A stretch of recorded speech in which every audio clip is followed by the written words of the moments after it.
চাঁদপুরের বড় স্টেশন মাছঘাটে ইলিশের সরবরাহ কিছুটা বেড়েছে, তবে কয়েক বছর আগেও একই সময়ে যেখানে ৩ থেকে ৪ হাজার মণ ইলিশের সরবরাহ থাকত, এবার তা অনেক কম। ইলিশের দাম ক্রেতার নাগালের বাইরে। ১ কেজি ওজনের ইলিশ বিক্রি হচ্ছে ২৬০০ থেকে ২৭০০ টাকায়। ব্যবসায়ীদের দাবি, চাহিদার তুলনায় সরবরাহ কম থাকায় এখনো নিয়ন্ত্রণে আসেনি দাম।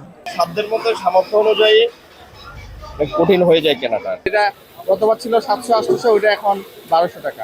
পদ্মার ইলিশ খাওয়ার জন্য আসলে মানুষ তো অনেক আগ্রহ নিয়ে বসে আছে। শেষ পর্যায়ে এসেও মাছ পাইতেছে না, তখন একটু বেশি দামে কিনতেছে।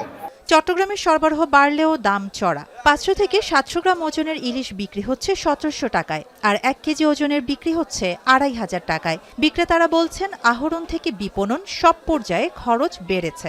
পাশাপাশি জেলেদের জন্য দাদন ব্যবসায়ীদের বিনিয়োগ ও নির্ধারিত দামের প্রভাবও পড়ছে বাজারে।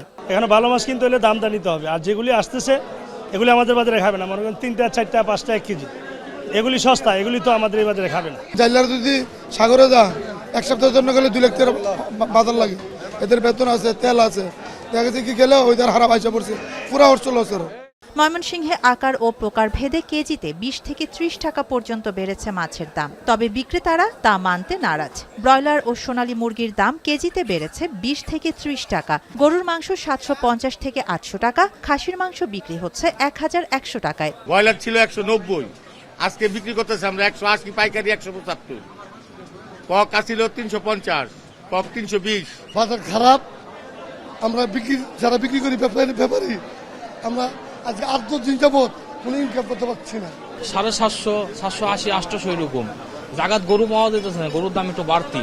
অন্যদিকে গত এক সপ্তাহে চাঁপাইনবাবগঞ্জের বাজারে কমেছে সবজির দাম। টমেটোর দাম কেজিতে কমেছে ২০ টাকা, বেগুন ১০ টাকা কমে বিক্রি হচ্ছে ৪০ টাকায়। তবে বেড়েছে করলার দাম, অপরিবর্তিত রয়েছে কাঁচামরিচের দাম। শাহানা জাহান, এখন।